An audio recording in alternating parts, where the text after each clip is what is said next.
à seconde épître aux Corinthiens, chapitre 3. Commençons-nous de nouveau, c'est ça, à nous recommander nous-mêmes? Ou avons-nous besoin, comme quelques-uns, de lettres de recommandation auprès de vous ou de votre part? Verset 2.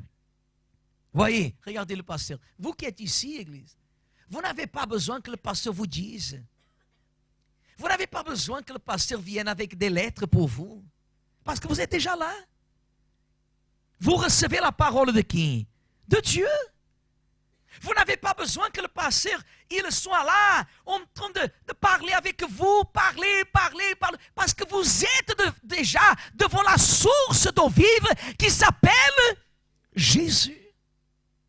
La foi, elle exige de chacun de nous l'attitude. Il y a des personnes qui ont déjà essayé de changer, elles n'arrivent pas à changer.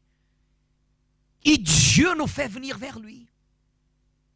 Et Dieu m'a fait venir vers lui, et Dieu vous a fait venir vers lui. Pour que nous soyons quoi, Église? Pour que nous soyons quoi? Pour que nous soyons messagers. Nous devons apporter le message de la vie. On ne doit pas amener le message des religions. Vous voyez pourquoi on dit qu'on n'est pas d'accord que la personne elle invite quelqu'un qui va dans une autre église. Si elle va déjà dans son église, laisse-la aller dans son église. Dans le sens spirituel, vous pouvez aller où vous voulez. Mais ce n'est pas correct que vous faites quelqu'un sortir de son église pour venir ici. Même parce que il y a tant de personnes qui souffrent, Église, qui meurent. Il dit au verset 2, c'est vous qui êtes notre lettre, écrite où? Dans nos cœurs, connue et lue de tous les hommes.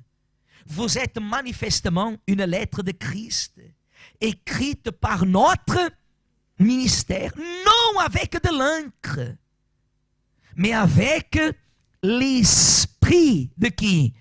Du Dieu vivant. Non sur des tables de pierre, mais sur des tables de chair, sur les cœurs. Cette assurance-là, nous l'avons par Christ auprès de Dieu. Ce n'est pas à dire que nous soyons par nous-mêmes capables de concevoir quelque chose comme venant de nous-mêmes. Notre capacité, au contraire, vient de qui? Verset 6. Il nous a aussi rendus capables d'être ministres d'une nouvelle, non de la lettre. Mais quoi? Mais de l'esprit. Car la lettre tue, mais l'esprit vivifie.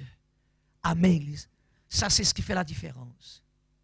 Ça, ce qui fait la différence, c'est que lorsque vous sortez d'ici, et vous allez donner aux autres la vie que vous avez reçue.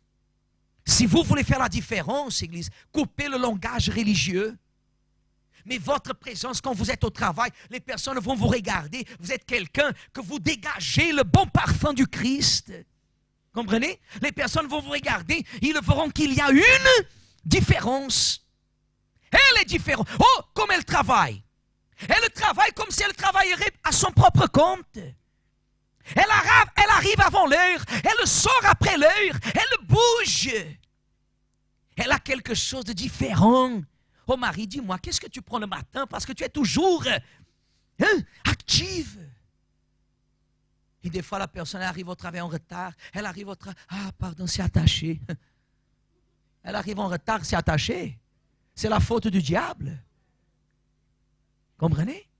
Pour tout et pour rien, c'est le diable, l'Église. Vous êtes censé de donner la vie. Et après, à l'heure du midi, vous allez faire la prière. Ah, c'est bien, on va manger. On va faire une prière. Moi, une prière? Ta prière? Tu es arrivé en retard. Tu veux que j'accepte ta prière? Du blablabla, religieux, que des paroles. La lettre, elle tue, mais l'esprit, le quoi? Il vivifie. C'est ça qui fait la différence. Le mari qui arrive à la maison, et il voit la maison, mon Dieu, tellement propre, tellement rangée. Il dit, mais qui elle a embauché pour faire ça? Personne, c'est ta femme qui a fait ça. Il reste comment? Étonné. L'épouse qui arrive du travail, et elles sont déjà la nourriture au four parce que le mari est arrivé. Et qu'est-ce qu'il a fait? Il a commencé à... Ah non, parce que les femmes, c'est leur tâche, moi j'ai les miennes. Non. Quand on dégage le bon parfum du Christ, nous sommes actifs. Nous avons la vie. Les personnes sont en train de mourir, c'est pourquoi? Parce que nous, les chrétiens, nous sommes religieux. Pour tout et pour rien, c'est Bible, Bible, Bible. Au lieu d'arriver auprès de ces personnes, il doit leur dire comme ça, écoute une parole, comme nous sommes en train de faire. Dimanche prochain, tu as une opportunité de changer quoi? Ta vie. Tu n'as pas besoin de venir 2 fois à l'église. Mais je veux que tu viennes une fois. Tu vas venir avec moi. Tu peux rester avec les yeux ouverts. N'amène pas ni même un centime pour ne pas dire qu'à l'église sont des voleurs. N'amène rien. Viens à l'église. Si tu es souffrant, viens à l'église. Parce que cette souffrance, elle va s'arrêter. Mais moi, je ne peux pas être complice de savoir que tu es condamné par le sida, que tu es condamné par ce problème conjugal, et je vais rester ici avec les bras croisés. Ah, mais toi et ton église, alors s'il vous plaît, laisse, sors de mon chemin. Sors, parce qu'il y a tant de personnes qui quoi? Qui souffrent. Et tu penses que je vais perdre du temps parce que tu es mon ami? Non. Celui qui a l'Esprit de Dieu, il est une lettre messager. Comment je peux dire? Il est comme une lettre qui apporte un message. Vous venez ici ce matin pour recevoir l'Esprit de qui? Et pourquoi Dieu va vous donner son Esprit? Pour que vous sortiez d'ici en disant quoi? Alléluia, alléluia, alléluia. Non. Mais pour qu'en sortant d'ici, Église, nous soyons comme des braises en feu. Là où vous passez, les personnes, elles voient qu'il y a une quoi? Une différence. Vous arrivez à la maison, la lumière arrive. Tout ce que vous touchez manifeste la gloire de qui? Quand vous allez parler avec cette personne, écoute, cette souffrance-là, elle va finir. C'est la parole de Dieu, c'est ma parole. Tu vas venir avec moi. Et ce dimanche, le dimanche prochain, dans le monde entier, nous allons faire cette prière, Église. Nous allons faire cette prière parce que Jésus a dit, venez à moi, vous tous qui êtes fatigués. Et qu'est-ce que je ferai?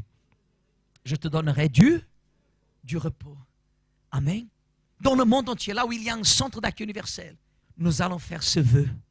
Le vœu de sauver des âmes qui sont en train d'être condamnées.